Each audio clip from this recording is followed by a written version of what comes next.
Love, love.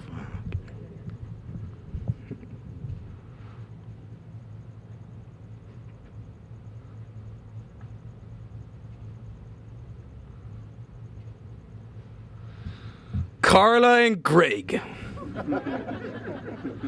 My part in this great story goes back to 1978's most glorious day of April 21st, the day my mom gave birth to the baby named Carla.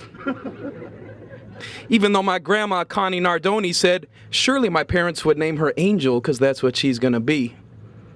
Instead, they called her Carla Celise, Heavenly Carla, and tried to give her the nickname of Cece, which to this day is a sweet thing, but got much more use BC, before Carla was speaking, because pretty much from the time she was breathing, even before the era when she called bananas bamimis, you'd have to be loked and dreaming if you think you're ever going to impose a meaning concerning anything without letting those gleaming, discerning, unlimited eyes of Carla be free and overturning the synonyms for size like Scarlett O'Hara. Who is she? I'll define the parameters of Terra, re-scripting a virgin meaning on her 13th reading of the book by age 9. And so I am feeling particularly honored that she accepted nicknames from me. Carla, Carla Barla, Carla, which to me sounded sort of like Lola, L-O-L-A Lola, which then became Lolac, and then just Lo. Where'd you go? I didn't know a pillow could giggle. But don't think I called her Lo to ever belittle her. Oh no. I chose heaven before hell. Because as so many of you know well, my beautiful little sister won't be moving nor sit for anything less than the loving respect she commands, she gets, and deserves always. Carla, at age 6 or even 3, hands on hips, nor man nor beast shall tread on me. Why? Because I'm me. And that's enough. You guys think your car seat's so tough it's gonna hold me? More? Okay, wait and see, Mom. I'll go to sleep when I choose. I'll read till dawn if I want, while cruising along at 159 pages per hour.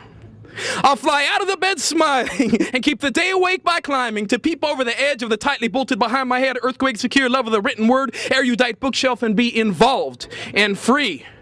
Under 16 mine and cage my power. It's time now, you said politely, to sleep, aka exile me to creep into the hedge, deny me, insulted, bereft because of my green birth date, I'm sure. What's up with this then? Look, just because I'm laughing hard, it doesn't mean that somebody's getting tired.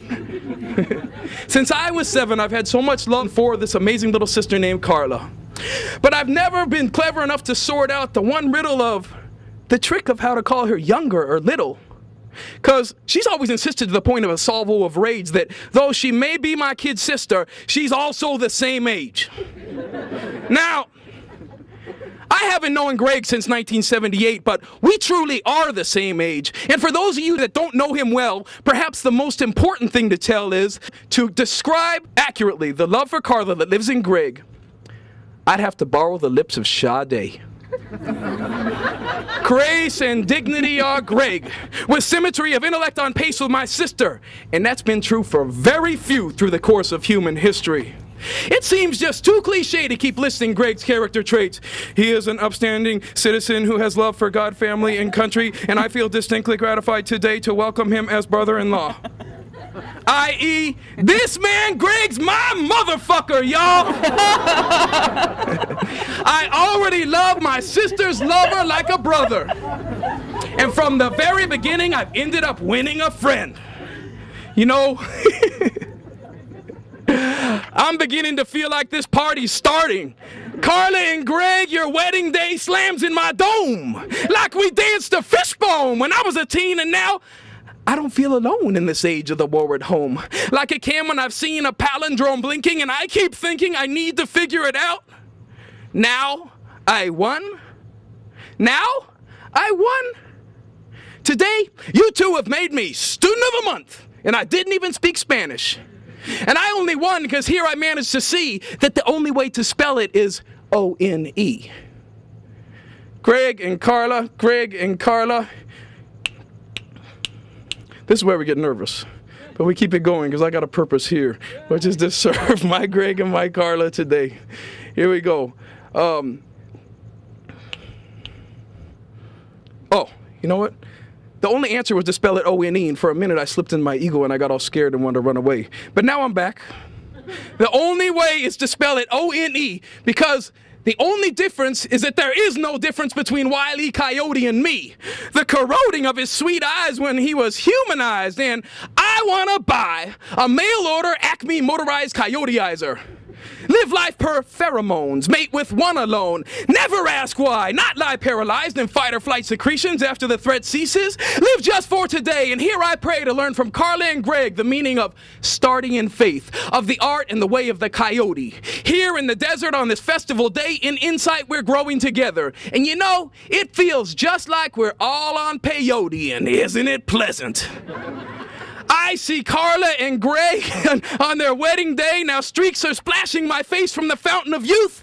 Like if fire of my truth is I love you, and inspires me like a quote from Billy Idol, a tidal wave which saves my hope, which almost elope my reaction to the faction and power that's waxing untouchable like a nuclear subcontinent slum. It comes from above my non-linear revelry of love, which slaughters the horses of the cavalry used to make glue that adds white to my blue when I think that I'd sell my soul for money to burn with you. And I know everyone here would have a different truth if he or she were the poet. But since you, Greg and Carla, have asked me to throw it down for this us all on this greatest of day, October 8th, 2005, and since through my eyes, I believe you've called on us to holler love, and yes, Greg, this audience must participate because you've called on us to holler love. And so with your trust, I call on us and us and us and us and us to holler love, love, love, love, love.